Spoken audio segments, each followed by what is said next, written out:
এই 24 না হলে আজকে আমি এখানে বক্তৃতা দিতে পারতাম না। ঠিক অনুরূপভাবে তারেক সাহেবও প্রধানমন্ত্রী হতে পারতেন না। বলা হয় এই চায়ের প্রশ্ন এত জটিল, আমি বুঝতে লাগে 4 ঘন্টা, জনগণ কিভাবে ভোট দিল।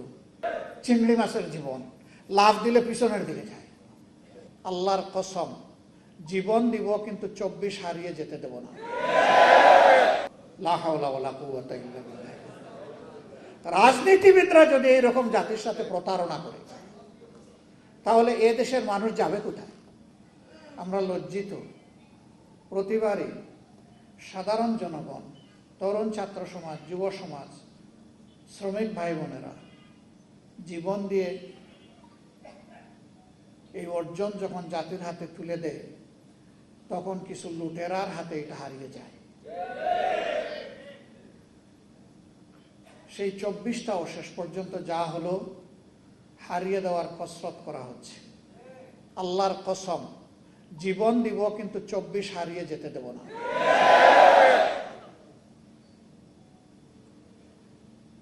কি বাকি আছে? এই জাতি তো জীবন দিতে দিতেই এই জায়গায় এসেছে। আমাদের কি জবাব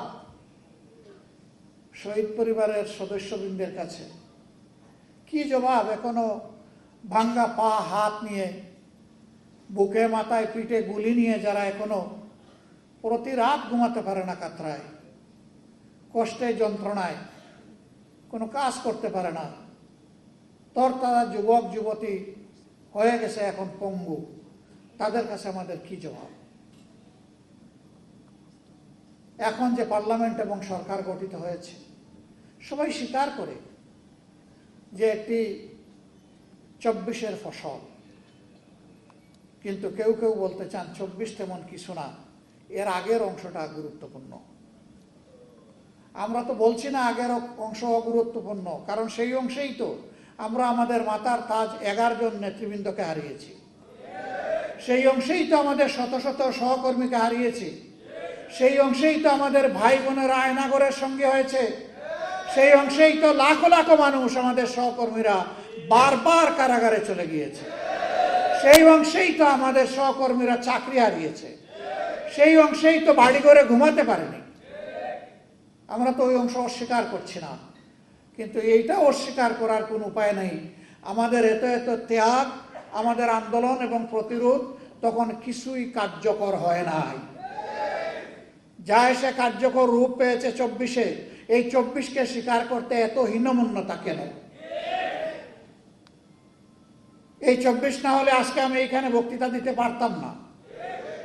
এই 24 না হলে আজকে বিরোধী দল হতে পারতাম না, বিরোধী দলের নেতা হতে পারতাম না, এমপি নির্বাচিত হতে পারতাম না, পার্লামেন্টের মুখ দেখতে পারতাম না। ঠিক অনুরূপভাবে তারেক সাহেবও প্রধানমন্ত্রী হতে পারতেন না।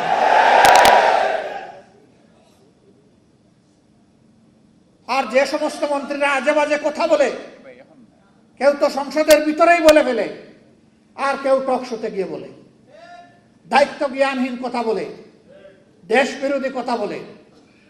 আমরা যখন সংসদে এই বিষয়গুলো তুলে আনি, তখন বলা হয় এগুলা সংসদের বাইরের ব্যাপার। আবার আমাদেরকে যখন আঘাত করা হয়, তখন শুধু সংসদের বাইরের ব্যাপার না, আধা শতাব্দী আগের বিষয়গুলো নিয়ে আসা হয়। চিংড়ি মাছের জীবন, লাভ দিলে পিছনের দিকে যায়, সামনে রাস্তা খুঁজে পায় না। এই জাতি আগাবে কিভাবে? আমরা সবসময় বলে আসি যে আসেন সামনাটা দেখি, এগিয়ে যাই। যেই অঙ্গীকার নিয়ে 24 হয়েছে, সেই অঙ্গীকার বাস্তবায়ন করি। বড় কিছু নয়। এই যুবকেরা চেয়েছিল একটা বৈষম্যহীন সমাজ, চেয়েছিল সকলের অধিকার নিশ্চিত হোক। তারা চেয়েছিল বাংলাদেশ থেকে দুর্নীতি দূর হোক। তারা চেয়েছিল চাঁদাবাজদের কবলে পড়ে জাতির যে জেরবার অবস্থা, এখান থেকে জাতি মুক্তি পাক। তারা চেয়েছিল আদালতে গেলে মানুষ যেন ন্যায় বিচারটা পায়। এই তো এতটুকু। তারা তো কারো কাছে ভিক্ষা চায়নি। তারা বলেছে আমাদের যোগ্যতা অনুযায়ী আমাদের হাতে কাজ তুলে দিতে হবে।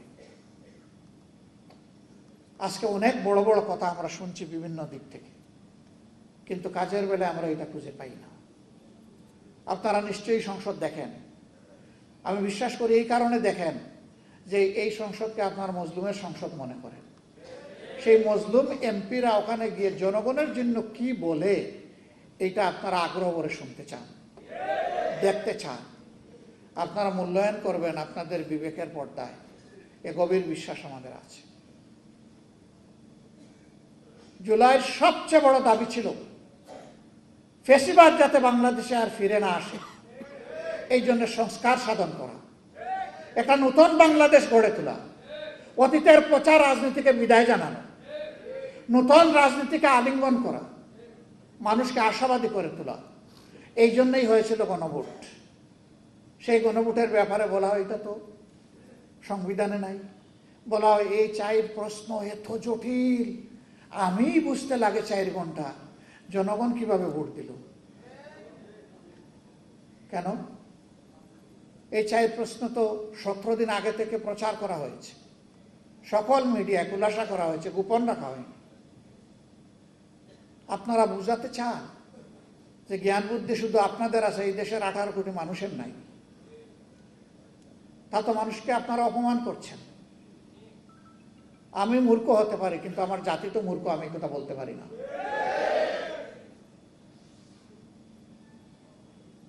সম্মানিত ভাইয়েরা, 4 প্রশ্ন জাতি যদি না বুঝে তো 31 প্রশ্ন বুঝে কিভাবে?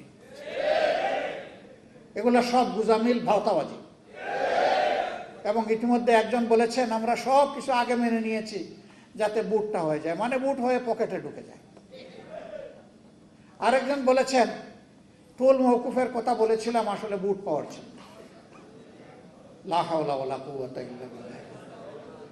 রাজনীতিবিদরা যদি এইরকম জাতির সাথে প্রতারণা করে তাহলে এ দেশের মানুষ যাবে কোথায়? ক্লেমন নিয়ে এলো বিরাট কারবার। ইউনিক কোডটি সাবমিট করলে জিততে পারো লক্ষ লক্ষ গিফট।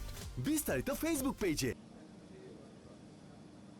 যারা দেশ চালাবে, দেশের জন্য আইন এবং নীতি তৈরি করবে, তাদের মিনিমাম একটা নৈতিক মানদণ্ড থাকা উচিত।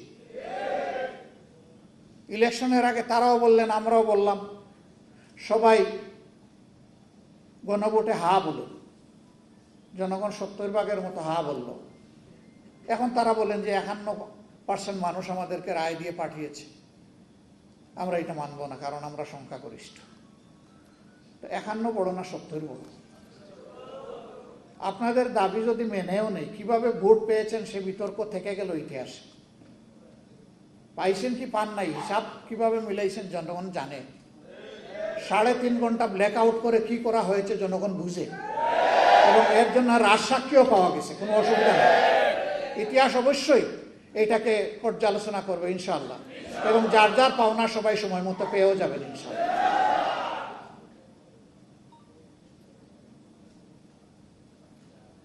এবং 70% মানুষের রায়কে অগ্রাহ্য করে এখন আমাদেরকেও বলা হচ্ছে আপনারাও আসেন, এই অগ্রাহ্যের মিছিলে আপনারাও শরীক হয়ে যান।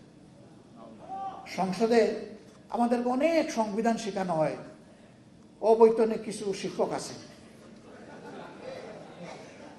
হাবভাব যে দুনিয়া সব কিছু ওনারা বুঝেন। তা আমি একটু জিজ্ঞেস করতে চাই, সংবিধান সংশোধন কমিটি নামে কোনো কমিটি কোনো বিধিতে কোনো সংবিধানে আছে কিনা? যদি না থাকে তো এটা কেন? এটা হচ্ছে জুলাইকে ভুলিয়ে দেওয়া, এটা হচ্ছে গণভোটকে ভুলিয়ে দেওয়া। আমরা পরিষ্কার প্রতিবাদ করে ওয়াকআউট করেছি। আপনারা জনগণের রায়কে অপমান করতে চান, করেন, জনগণ সেইটা বিচার করবে। আমরা জনগণের সাথে আছি, তাদের রায়ের পক্ষে আছে, লড়ে যাব, লড়াই করতেই থাকব। এবং আমরা গভীরভাবে আস্থা রাখি ইনশাআল্লাহ এই 70% ভোট বৃথা যাবে না, এই গণরায় বাস্তবায়ন হবে ইনশাআল্লাহ। সেই পর্যন্ত সমাধান যদি সংসদে না হয়, সমাধান হবে রাজপথে ইনশাআল্লাহ। এই দেশকে আমরা ভালোবাসি। এই দেশ কোনো একক দলের নয়। এই দেশ প্রত্যেকটি নাগরিকের, ধর্ম বর্ণ নির্বিশেষে। আরেকটা কথা বন্ধুগণ, প্রতিবেশী দেশ সম্পর্কে এখানে অনেকেই আক্ষেপ প্রকাশ করেছে। আমরাই একমাত্র দল যাদেরকে তারা পছন্দ করে না। তারা বলেছে বাংলাদেশের সকল দলকে ভারতের মাটিতে আমন্ত্রণ, শুধুমাত্র জামাতে ইসলামী লাল কার্ড। আমরা এই লাল কার্ডের পরোয়া করি না। আমরা ভারতের বুকে আশ্রয় নেওয়ার কোনোদিন চিন্তাও করি না। এই দেশ আমাদের দেশ, আমাদের আশ্রয়ের জায়গা 18 কোটি মানুষের অন্তর, ইনশাআল্লাহ। আমরা তাদের হৃদয়ে আশ্রয় নিতে চাই এবং আমাদের হৃদয়ে বাংলাদেশকে ধারণ করতে চাই। এই জন্য বরাবর বলেছি, আমাদের কোনো পিসি খালার দেশ নাই, আমাদের দেশ বাংলাদেশ। এই স্লোগান অনেকেই দেন, কিন্তু বাস্তবে প্রমাণ দিতে পারেন না। আলহামদুলিল্লাহ, আমাদের নেতৃবৃন্দ জীবন দিয়ে ফাঁসির তক্তার উপর দাঁড়িয়ে প্রমাণ করেছেন বাংলাদেশই আমাদের ঠিকানা। আমরা সেই নেতৃবৃন্দের রেখে যাওয়া আমানতের সম্মান রক্ষা করব ইনশাআল্লাহ। ভারত আমাদের প্রতিবেশী, তাদের সাথে আমরা সৎ প্রতিবেশীর আচরণ করতে চাই এবং তারাও আমাদের সাথে সৎ প্রতিবেশীর আচরণ করছে, ওটাও দেখতে চাই। এর ভিন্ন কোনো সম্পর্ক কারো সাথেই আমাদের থাকবে না। আমাদের পররাষ্ট্রনীতি স্বাধীন, এ দেশ তার পররাষ্ট্রনীতি কারো ডিকটেশনে চলুক, এটা আমরা চাই না। এটা জনগণের অভিপ্রায়ে চলবে ইনশাআল্লাহ।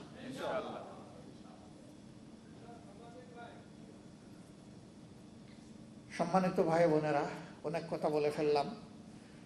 শহীদ পিতারা বলে গেছেন যে তাদেরকে হুমকি দেওয়া হচ্ছে। এই হুমকি আপনাদেরকে নয়, কার্যত এই হুমকি জাতিকে দেওয়া হচ্ছে, এই হুমকি আমাদেরকে দেওয়া হচ্ছে। আপনারা আমাদেরকে আলাদা ভাবছেন কেন?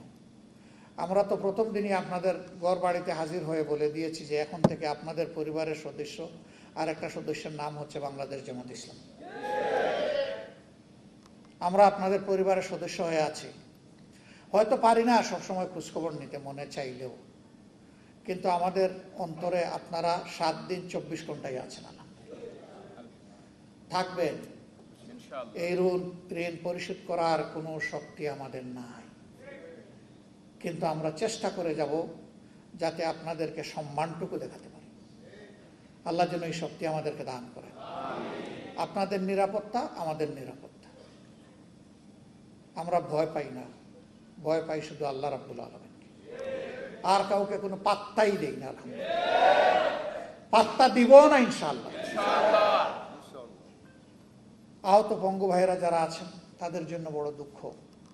শহীদ হয়ে যারা চলে গেল, আমরা বিশ্বাস করি তারা তো জান্নাতের পাখি হয়ে গেল, কিন্তু যারা এই যে বেঁচে আছে কষ্ট নিয়ে, তাদের জন্য বড়ই কষ্ট লাগে। আসলে তাদের জন্য কার্যকর কিছু আমরা করতে পারি। আমরা বড় লজ্জিত। সরকার পারে, এই জন্যে এই বাজেট সেশনে 2 বারই এই দাবি উত্থাপন করেছি যে মেহরবানি করে তাদের বিষয়টা সর্বাধিক অগ্রাধিকার দিয়ে দেখতে হবে। রাষ্ট্র যদি না দেখে তাহলে এই রাষ্ট্র হবে অভিশপ্ত রাষ্ট্র, এই রাষ্ট্র হবে অকৃতজ্ঞ রাষ্ট্র, নিমক হারাম রাষ্ট্র। আমরা আশা জাগাইয়ে রাখতে চাই যে এই রাষ্ট্র নিমক হারামি করবে না এদের সাথে, কিন্তু যদি করে তাহলে অতীতে যেমন নিমক হারামদের কোনো ভালো পরিণতি হয়নি, বর্তমানেও হবে না।